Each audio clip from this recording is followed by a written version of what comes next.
आज प्राजक्ताचा पहिला दिवस आहे ऑफिसला जायचा आणि मी आणि कुणाल तिला ड्रॉप करायला चाललो आहे. आमच्या ठाण्यात एक कामसुद्धा आहे. आम्ही तिला ड्रॉप करणार आणि आमचं काम करून येणार. तर आज खरं तर वाटते ती लहानपणीची प्राजक्ता जिला आम्ही शाळेत जाण्यासाठी तिच्यासाठी एक गाडी यायची. त्या गाडीच्या जवळ सोडायला जायचो. तिथे आई तिला घ्यायला जायची आणि आता ती चालली आहे ऑफिसला. तर खूप मोठी गोष्ट आहे. मला बऱ्याच जणांनी विचारलं की ती काय करते, कसं काय केलं. तिला कॅम्पस थ्रू हा जॉब लागला आहे. आम्ही ना तिघी लहानपणापासून अभ्यासात हुशार होतो. म्हणजे मी बऱ्याच इंटरव्ह्यूमध्ये सांगितलं की आम्ही फक्त अभ्यास केला आहे, अभ्यासाव्यतिरिक्त काहीच केलं नाही. टी व्हीसुद्धा आम्हाला बघायला परमिशन नव्हती, काहीच नव्हतं. गेम्स वगैरे तर तेव्हा एवढे काही मोबाईलचं क्रेजही नव्हतं आणि गावात तेवढं नेटवर्कही नसायचं. त्याच्यामुळे त्या गोष्टींपासून आम्ही थोडे लांबच होतो. तर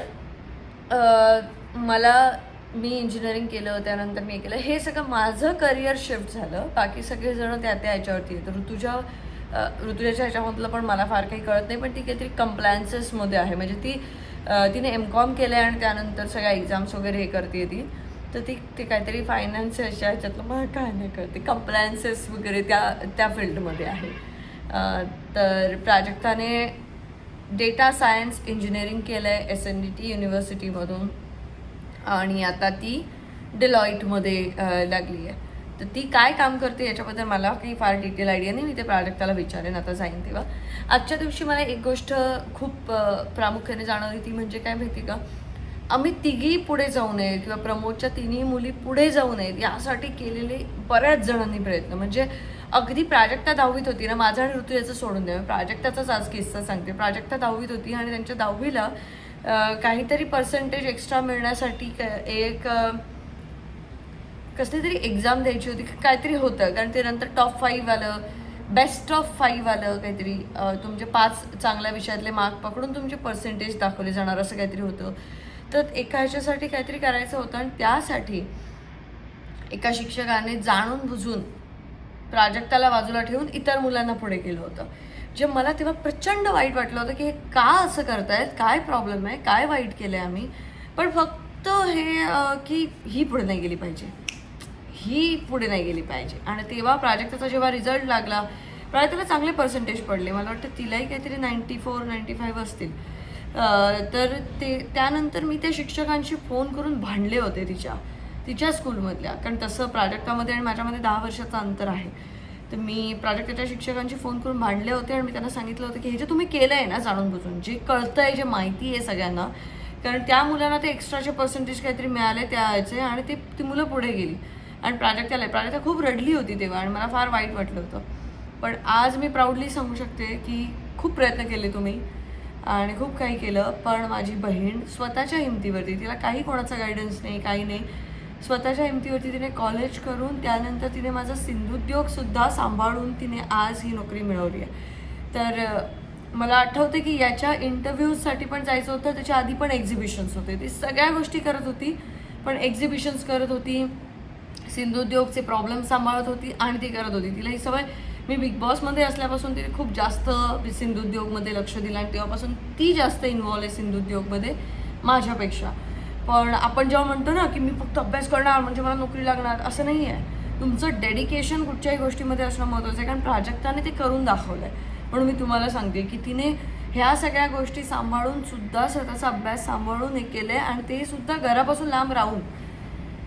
तर आज मला ते शिक्षक आठवले ज्यांच्याशी मी फार चांगल्या शब्दांमध्ये त्यांना सुनावलं होतं. आजपर्यंत मी त्या व्यक्तीशी त्यानंतर बोललेली नाही आहे आणि त्या मला बोलण्याची काही इच्छा नाही. कारण तुम्ही प्रयत्न केले होते आम्हाला मागे खेचण्याचे, जे आम्हाला माहिती होते आणि आम्हाला ते कळले. आणि मला जेव्हा असं काही कळतं तेव्हा मी व्यक्त होते. मला जेव्हा एखादा माणूस माझ्यासाठी काहीतरी वाईट करतो हे मला कळतं, तेव्हा मी समोरून त्याला सांगते की तू माती खाल्ली आहेस आणि मला की नाही बाबा, आता काही मला संबंध ठेवायचे नाही आहेत. आणि असे ज्या लोकांशी मी तोडलेत संबंध ना, त्यांच्याशी मी आजपर्यंत परत जोडायला गेलेले नाही.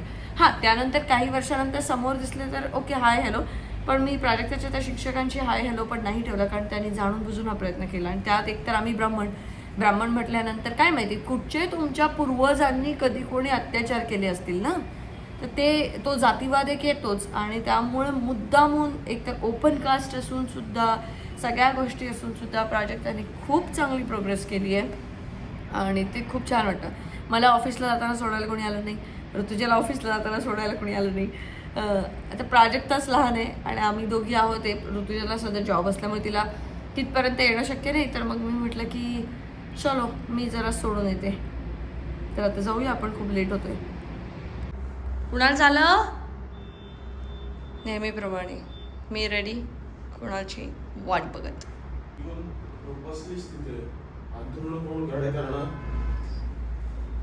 नाही घेणार आहे मी.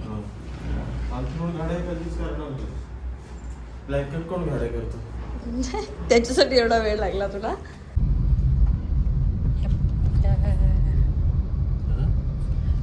चाललो मी तर तेच मगाशी सांगत होते लोकांना की मला ते दिवस आठवले जेव्हा प्राजक्ता पुढे जाऊ नये म्हणून प्रयत्न केले गेले होते. तिला 10वीला चांगले मार्क्स पडू नये, म्हणजे तिला चांगलं कॉलेज पुढे मिळणार नाही.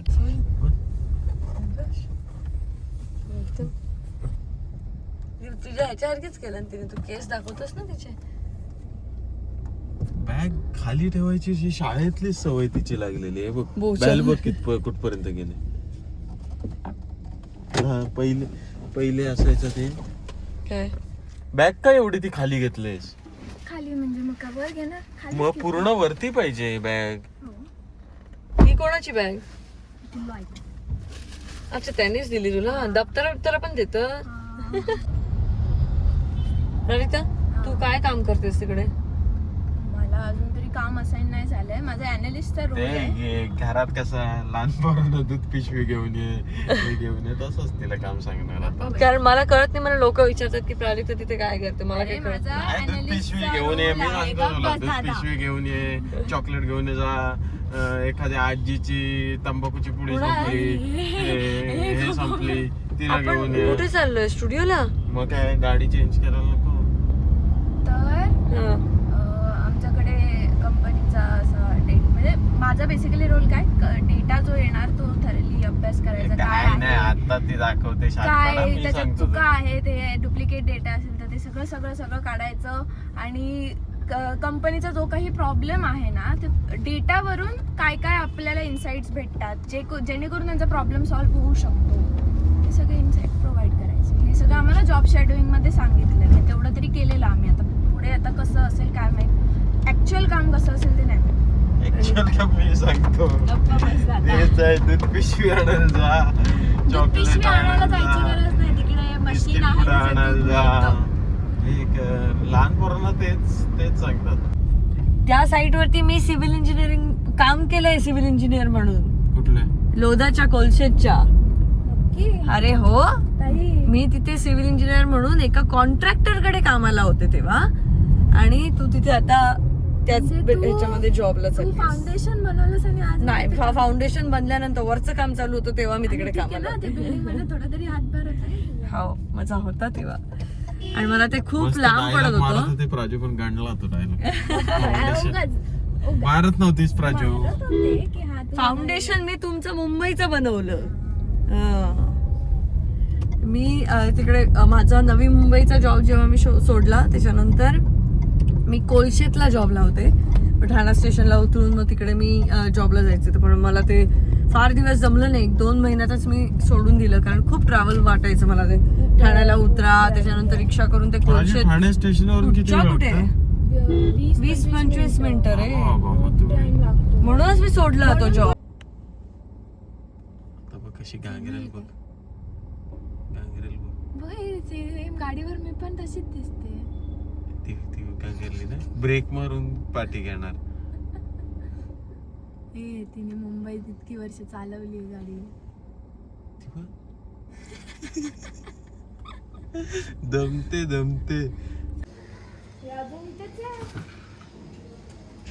दिलं नाही तुम्ही दीपाताईकडे? अगं नाही, देतो. दिलं दीपाताईचं दिलं, ते तुझं जायचं बाकी.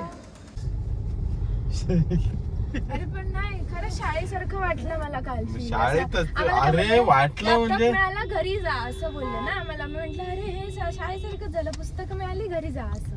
आईला फोन कर, आईला सांग शाळेत सोडायला चाललोय. तिने सांगितलं पाऊस पडतोय व्यवस्थित जा.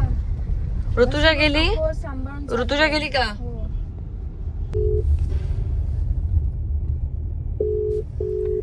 हॅलो, हा बोल. तुझा बघितलं बोललेले मी, बाबांचा फोन आईकडेच असतो.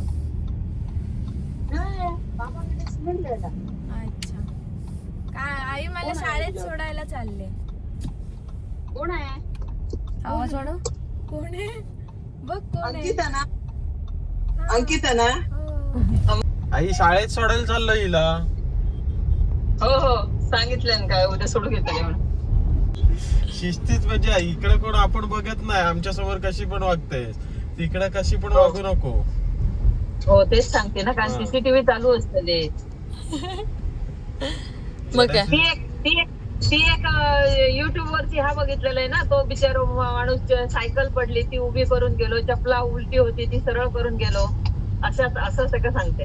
अच्छा, आई असलं युट्यूब वरती बघते की कोणाचा ना कोणाचा तरी तुमच्यावरती लक्ष असतो, म्हणून ऑफिस मध्ये नीट वागा, कळलं? चपला उलटी करू नको तू, चपला राहते तू जाशील सगळ्यांची चपला उचलायला. आई काहीतरी बघते युट्यूब वरती. आई भारीच युट्यूब शिकली आहे, पण डेंजर डेंजर काय काय बघत असते. आई कंटिन्यू युट्यूब वरच असते. हो, काही कंटिन्यू बघा, कोण करताला. तिथेच प्रवचन देतो आणि आई झोपली. सांगितलं होतं की लवकर निघूया म्हणून, तर तिने मला सांगितलं 8:30ला निघा, पोहोचू म्हणून. कारण काल मी प्राणिता जॉबला लागलीस आता ना, वेळ पाळत जा जरा. मी सगळीकडे वेळेत असते ताई, मी सगळीकडे वेळेत असते. काल मी संध्याकाळी चेक केलं तर 2 तास दाखवतो. मी हा, तू असतेस वेळेत, त्याबद्दल नाही. मी आज ट्रेनने बरोबर जाणार होते, मी असं वाटतं ना धरला. ट्रेननी कशी पोहोचले? सोड दिला आता खाली त्या स्टेशनला, सोड जाऊन देते का? जाणार, मला बस पण नाही भेटणार आता. एवढं सोडायला येतोय तर बोलते ट्रेनने गेले असते. बस किती वाजता असते तिथं? 8:30ला पहिली असते आणि शेवटची 9:10ला असते. कबीर सिंगचा गॉगल लावतेस का? बोलतात तसं. वाडा वा वा वाडा वा वा. राजवेलला सांगितलं तेच, मी प्राजक्ताला असंच सांगत होते की कॉर्पोरेट लाईफमध्ये पटकन प्रेम होणं किंवा या सगळ्या गोष्टी भरपूर होतात. तर तिला म्हटलं की एक देईन लावून, माणूस परखल्याशिवाय काहीतरी याच्यात पडू नको. कारण मला प्राजक्ताची काळजी नाही आहे, मला समोर त्या व्यक्तीची काळजी आहे. कारण मी काय मग काय जर ह्या झाला, एका त्रास झालो म्हणजे दोनही बहिणींका, तर माझा असं काही समोरच्याची वाट लावू शकते ना. आता कुणाला ते का बोललं की मी मग चुकीचं कोण निवडलंस तर कबीर सिंग येणार आणि सगळं कौन है वो, किसने साली को परेशान किया. डायरेक्ट चापटावर चपटावर बघणार नाही मग काय. कुणाला सगळे जे गॉगल वगैरे लावतो ना, बऱ्याच जणांचा प्रश्न असतो की तो कायम का लावतो, ते का लांबचं दिसलं नाही. काहीतरी बोलते, सांग ना खरं. नंबरचे आहेत ते, गप्पा बस. अरे लांबचा गॉगल, लांबचा नंबरचा ठीक आहे, त्याचा काही नाही प्रॉब्लेम, हा. पण मला दूरदृष्टी नाही. मग हे काय मजाच नाही. आपण एखादी फिल्म DI का करतो, हा, दिसायला एकदम भारी वाटलं पाहिजे. अच्छा, मग तू गॉगल लावून DI करत. जग भारी वाटलं पाहिजे. कसलं भारी वाटतंय बघा. नंबर आहे ते पण खरं खरं सांग. काढलं की चष्मा काय न नाही. लावता पण जग मी भारी चष्मा वाटलं पाहिजे. न लावता मी चालू शकत नाही. जवळचं दिसतं तुला, लांबचं दिसत नाही. लांबचं पण दिसतं, पण मला असं ते क्लिअर विजन जरा चांगलं वाटतं. हा. आता पण चालू शकतो किती पण. नको नको, तू लाव लाव, तू लाव. ए, बावळट आहे. नाही नको, तू लाव लाव. ए दादा लवकर पोहोचायचंय, 9:54 केलेस, चल पटापट. तो बघ कसं चिकटलो एकमेकांका. हा, मला कॅम्पस थ्रू लागला, पण सगळं टेस्टसाठी म्हणा किंवा इंटरव्ह्यूसाठी म्हणा, तुम्हाला तुमचा बेस, टेक्निकल बेस तुमचा स्ट्रॉंग असला पाहिजे. पायथन म्हण, SQL म्हण किंवा जावा C++ एवढं मला नव्हतं विचारलं. C++ होतं, जावा एवढं नव्हतं विचारलं, पण बेसिक तुम्हाला आलं पाहिजे. DBMS, DA वगैरे सगळे कॉन्सेप्ट तुमचे तर बेस त्यांना काय बोलायचं, माहीत असलं इकडे पाहिजे. तिकडे जावा. आम्ही नाही काय करणार, तुम्ही जावा. बापरे दादा. आमचं आणि काय? तुम्ही काही जण रेझ्युमे मध्ये खूप फेक प्रोजेक्ट्स टाकतात, पण ते टेक्निकल इंटरव्ह्यू मध्ये कळून येतं. कारण खूप मोठ्या लेवलचे लोक इंटरव्ह्यूज घेतात, त्यामुळे ते खूप डीप क्वेश्चन्स विचारतात, नक्की तुम्ही काय केलंय. कारण जो स्वतःहून प्रोजेक्ट करतो त्याला त्याच्याबद्दल फ्रॉम स्क्रॅच सगळं नॉलेज माहित असतं त्याला. डीप ज्योती सिरियल बघितली ना तर बरोबर डिस्टर्ब कर. अरे पण डीप ज्योती सिरियल बघितली ना तर डीप कुणाल खरंच बऱ्याच लहान मुलांना प्रश्न होता, ती बोलते ते बोलू दे, कारण त्यांना कळू देत. नेक्का थैसर डीप ज्योती करूक जाता. आणि असं वाटतं काही लोकांना की आपण इंटर्नशिप नाही केली तर आपल्याला एक्सपिरियन्स नसतो, मग आपण म्हणजे कुठे हे करणार. तर इंटर्नशिप तेवढी मॅटर करते असं मला वाटत नाही, कारण मी पण आधी कुठेच इंटर्नशिप असं केलं नव्हतं. मी फक्त ताईच्या कंपनीमध्ये ॲज अ एक साईड रोल म्हणून काम करत होते, त्यामुळे मला बिझनेस नॉलेज होतं, मला एक बिहेवियरल नॉलेज होतं. त्यामुळे बिहेवियरल इंटरव्ह्यूमध्ये मला काहीच प्रॉब्लेम नाही झाला. इंटरव्ह्यूवर पण खुश होता की हा बाबा ही ज्या एजला आहे त्या एजला हिला काही टर्म्स आणि काही माहिती आहेत ज्या बेसिकली माहीत नसतात लोकांना. त्यामुळे इंटर्नशिप केली तरच तुम्हाला जॉब मिळणार हा खूप एक मोठा मिथ आहे. तुम्ही न इंटर्नशिप करता पण जॉब मिळवू शकता, असं काय नाही. आता सगळे काही इंटर्नशिप करूच नका असं म्हणत नाही, करा तुम्ही इंटर्नशिप. कारण कॅम्पस थ्रू जॉब लागलाय प्राजू. जरा प्रॅक्टिकल गोष्टी पण सांग. ज्यांना कॅम्पस थ्रू जॉब लागतो त्यांच्यासाठी ते ठीक आहे की इंटर्नशिप केली नाही जॉब लागला, ठीक आहे, कॅम्पस थ्रू सिलेक्ट झालीस म्हणून. पण जेव्हा तू अशीच बाहेर रिझ्युमे बाहेर देतेस किंवा मेल करतेस अशा मोठ्या कंपनीना, तेव्हा ते बघतात की तू कुठे इंटर्नशिप केलेस का. इंटर्नशिप करणं याचा अर्थ काय, काही गोष्टींचं नॉलेज येतं की बाबा कंपनी कशी वर्क करते, कंपनी. हा, मग इंटर्नशिप तू कॅम्पस थ्रू जॉईन नाही झालीस तर इंटर्नशिप बघतातच. पण एवढ्या मोठमोठ्या कंपनी कॅम्पसला येणं याचा अर्थ त्या कॉलेजची रेप्युटेशन तेवढी चांगली असते ना. कॉलेजची रेप्युटेशन चांगली, किंवा त्यांनी जे आधी आमच्या सिनियर्सना रिक्रूट केलेलं असतं त्यांचा परफॉर्मन्स त्यांना खूप आवडलेला असतो, की ते म्हणतात की हा बाबा ह्या कॉलेजमध्ये खूप चांगले स्टुडंट्स आम्हाला एज अ एम्प्लॉय मिळतात, मग ते सारखं त्या ह्याच्यात येतात. जर एखाद्या बॅचने खूप खराब परफॉर्म केलं, जसं की एक कंपनी आलेली आणि आमच्या ज्युनियर्सने खूप खराब परफॉर्म केलं म्हणून त्यांनी सांगितलं की आम्ही सिनियर्सचं पण रिक्रुटमेंट थांबवलं ह्या वर्षी.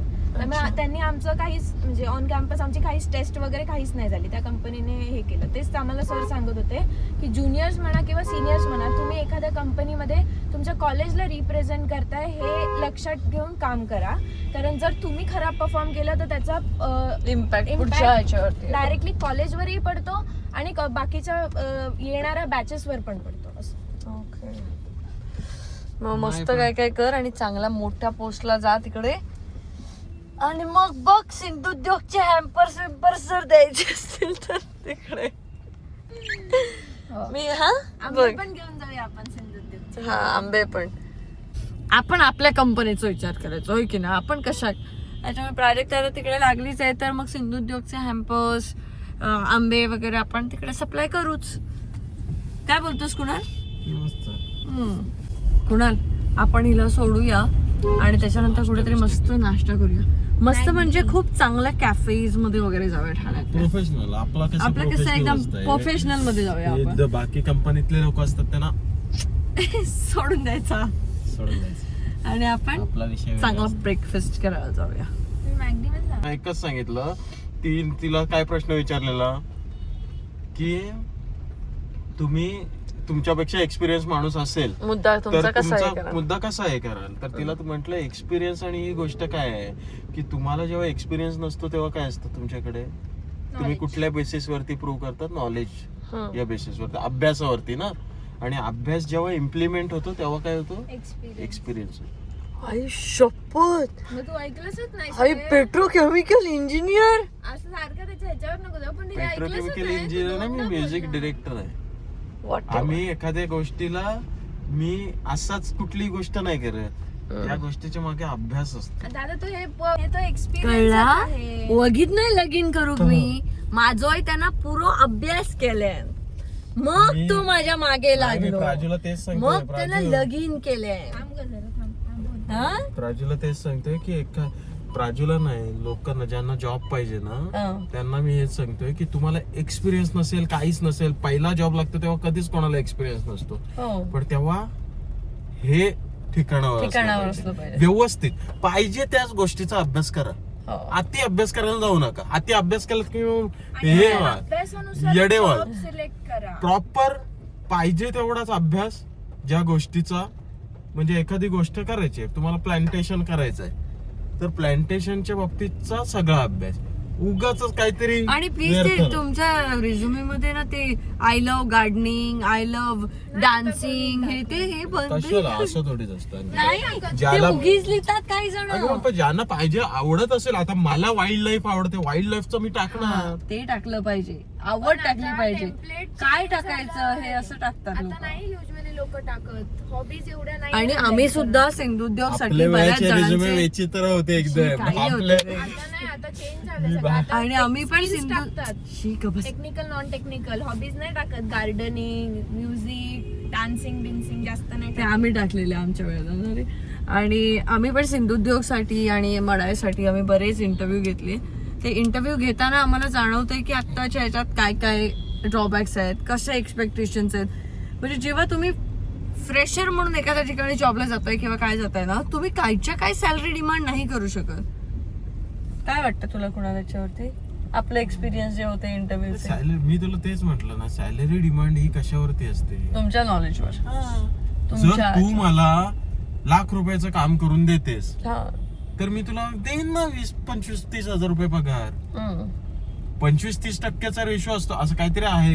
हो. पण ते मी 25 म्हणजे किती असेल ते मोठ्या कंपनीचा वेगळं असेल, पण मी माझ्यानुसार मला जर ₹1,00,000 एखादा एम्प्लॉई काम करून देत असेल तर मी त्याला 25-30 हजार पगार देईन ना. हम्म.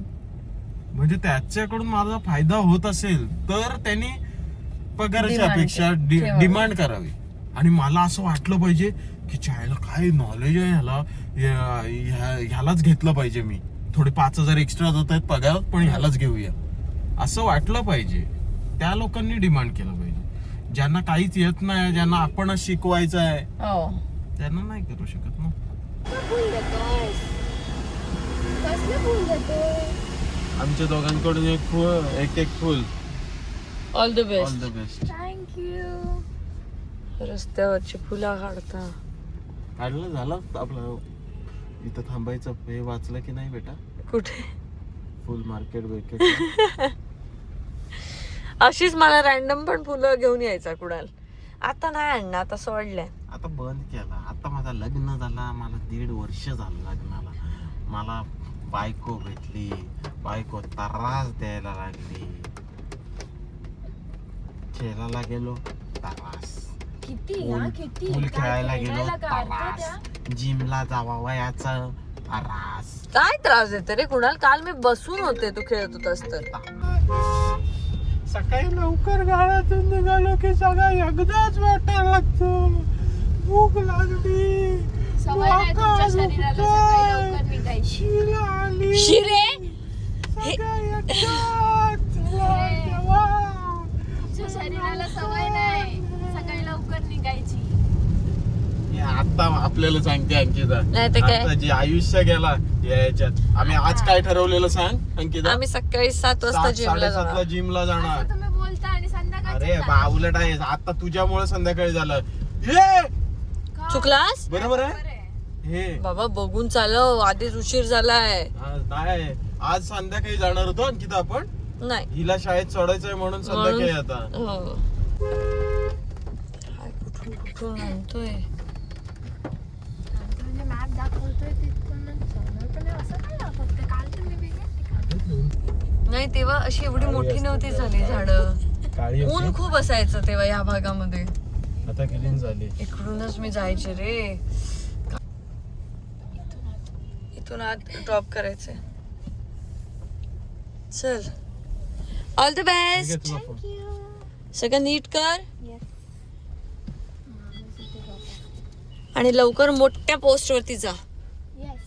Bye bye. चल बाय. पैसे घेतले, पैसे दिले ना मी तुला. काय करायचं सांग? चल कुठेतरी खायला जाऊया. काही नाही तर शॉपिंग करेन मी.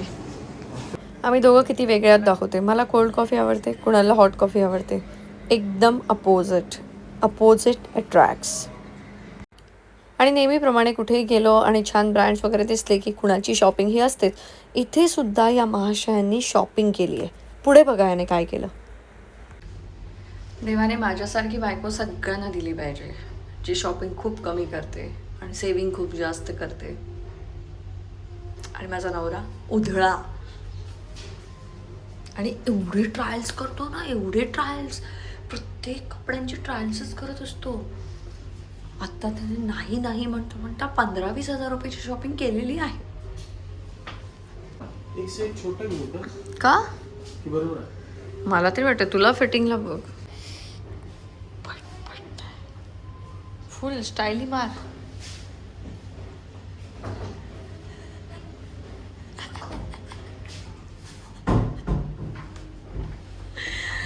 देवा पांडुरंगा कसा जाताला माझा, काय जाताला. एवढी शॉपिंग कोण करतं? मी आता असं बोलतो, इकडे बघितलं म्हटलं हा कोण उभा आहे. घाबरले मी त्याला बघून. कोणाची फॅन आहेस? थँक्यू. मी इथंच मुंबईलाच राहते. मी आमचं गाव सातारा आहे. वाटते मी. चल काय म्हणायचंय कुणाल? कुणाल जगायचं, जगून घ्या. हा 27,000ची शॉपिंग झाली आहे, ज्याच्यामधले 7,000 हे माझ्या वाटायचे आहेत. ज्या 7,000मध्ये 4,000 समथिंग 800 रुपये वगैरे ऋतुजा प्राजक्तासाठीची खरेदी आहे आणि उरलेली माझी आहे. म्हणजे तू विचार कर, मी फक्त 2,500 13 आणि 13 2,600 रुपयाची खरेदी माझी आहे. 1,300 2,600 आणि तू 27,000 रुपयाची शॉपिंग केली आहे. आणि वरती हा मला काय सांगतो माहितीये, जाऊ दे बाबू आपण जगाचा, आपल्यासाठी जगाचा. जगायचा बाबू, टेन्शन घ्यायचं नाही. दुनियेत काय आहे, दुनियेत फक्त हे बघ, टेन्शन घालवायचं असेल शॉपिंग करायची. आणि आता काय, आता हे 27,000चं घेतलंय ते तू सांग मला, ते नॉर्मल सेल आहे म्हणून घेतलं की नाही? राईट. तुम्हाला हो तू पण दिसते. Yes yes. हा तू काहीतरी बोलत होतास. काय? जगाचा बाबू, जगायचा. जगायचा. जगावं ते आपल्यासाठी, कुणाल मरावं. त्या दिवशी ना आपण खूप सकाळी दीपाताईचा फोन झालेला म्हणून मी रेकॉर्ड नाही केला. आजचा हा व्लॉग बघून पण दीपाताईचा ना मी लाईव्ह घेणार आहे. मी काय केलं माहितीये दीपाताईला, हा दीपाताईचं मी हल्ली मनावरच नाही घेत. मनावर नाही घेत तिला. का माहितीये, हा सांगतो. ती मला बोलली त्या दिवशी, काय दादा कर शॉपिंग, तू बिंदास कर. असं बोलली? हो बोलली. हा ती बोलली स्वतः, हा दादा कर तू शॉपिंग कर, मी बघेन. आपण बघू कसं लावायचं, काय करायचं ते, म्हणून मी केली. हे कधी माझ्या समोर नाही बोलली दीपाताई. बोलली बाबा, बोलली दीपाताई मला बोललेली आहे की तू कर शॉपिंग, हा सध्या करून घे, कारण सेल चालू आहे, ते चालू आहे, शॉपिंग करून घे, हा आपण बघू काय होईल ते होईल. हा एवढा खोटारडा आहे ना. आता तुम्ही डेली व्लॉगिंग मुळे तुम्हाला माहितीये की शॉपिंगची फ्रिक्वेन्सी काय आहे या माणसाची. त्याने हल्लीच शॉपिंग केली होती, आज परत केली आहे. तुम्ही बघताय की मी किती कमी शॉपिंग करते. मला तर दीपाताई काय ओरडते माहितीये, ताई सारखे सारखे तू तेच कपडे घालतेस, असलेले कपडे पण तू नवीन नवीन घालत नाहीस. आणि हा माणूस याला नवीनच लागतं सगळं, सतत नवीन नवीन, सतत हे आता नवीन किती नवीन. वेळा लोकांनी पण बघितले असतील, हे किती वेळा पावसा पाण्याचे जुने कपडे घाला, काय नको टेन्शन. जुने नाही आता मी नवीन घालत, घरात सेम नवीन कलरचे कपडे. खूप कपडे घेतो. नवीन घरात नवीन कपडे. बाबा माझ्या काय करायचं तुझं. माझं एकतर तुम्हाला मी सांगितलं ना, पोरांचं दुःख पोरांना माहिती बाबा. मी तुम्हाला सांगितलं ना, मी पोरांचं लाखो दुःख पोरांना रुपयांचं. माहिती. पोरांनी सांगावं मला त्यांचं दुःख काय असेल ना. आम्ही कोणाला सांगत नाही, कोणाशी चर्चा करत नाही, पण आमचं दुःख आम्हाला माहिती.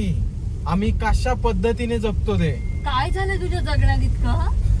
अरे तुला आता हसायला येईल, माझे डायलॉग तुला डायलॉग वाटतील, माझ्या डायलॉग बद्दल तू सगळ्यांना हे वाटेल, पण मी सांगतो ना, पोरांनी सांगावं त्यांचे दुःख. मला श्रीनी पण त्या दिवशी मेसेज केला की बाबा आपले काय हे मुलं कधी नाही, लडके कभी जताते नाही. तू मला सांगत जा श्री. नाही जातातच, गप्रो माका सांगता. आणि मी काय म्हणते, मी एकतर काल परवा लाखो रुपयांचं नुकसान केलं, मी तुम्हाला सांगितलं. त्याच्यात दुःखात आहे मी. ते आपलं जे झालं ते सगळं ते असताना माझ्यात हिंमत पण होत नाही शॉपिंगची. बाऊस बघा फुल. आणि आता काय झालं ना, जो तो भेटतो डेली व्लॉगिंग मुळे सगळेजण झालेत ह्याचे फॅन माझ्या युट्यूब चॅनल वरती. अंकिता काय काय माका काय माहिती. तर ह्याला येऊन सांगतात ना की मी तुमचा माझी फॅन फॅन आहे. म्हटले होते, आता बघितलेस ना. काकी खूप क्यूट होती. काकीने सांगितलं याची फॅन आहे. लगेच बोलतो रेकॉर्ड कर, माझी फॅन रेकॉर्ड कर. फुल यशात गेलाय. म्हणजे पहिलं कॅमेरा समोर येई नाही, आता कॅमेरा समोरच राहता आणि काय आकारता आणि बाबा काय म्हणजे माका कधी भेटल्यानंतर तुम्ही जर ह्याचे फॅन असत म्हणून सांगलात ना, फुल हवेत माझी फॅन आहेत, सांगा भेटलं तर सांगा. तुम्हाला कुठल्या टिप्स पाहिजे असतील तर माझ्याकडून घ्या. टिप्स वगैरे काही याच्याकडनं घेऊ नका. बायकांनी तर आपल्या नवऱ्यांना याच्यापासून लांब ठेवा, कारण हा बायकांना ना मी सांगतोय आपल्या नवऱ्याला शॉपिंग करून द्या, बघा कसे खुश राहता. दुनिया एकदम खुश होऊन जाईल. अख्ख्या दुनियेत, महाराष्ट्रात अख्ख्या खुशीची लहर येईल. लेहर चल, खुशी झाली, खुशी झाली कारण तुला हवी तशी शॉपिंग झाली आहे. मस्त जीन्स मिळेल ना. मला कधीच आवडत नाही पण मस्त ब्रँड आहे तो. या आता आणि फिर गाववर. आता उद्या काढतो जीन्स. नाही आता गप्प, आता पावसा पाण्याचा पाऊस दाखव किती आहे. पावसा पाण्याचं चड्डी घाला, चड्डीवर फिरा.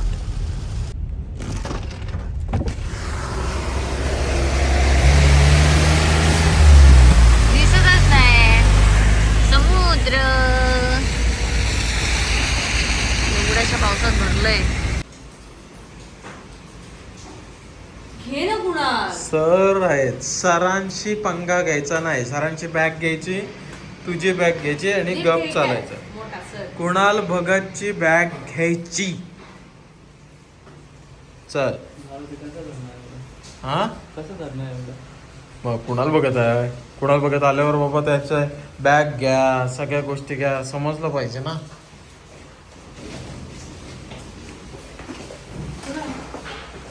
गप येतोयस तर ये, नाही तर घात इथे बाहेर.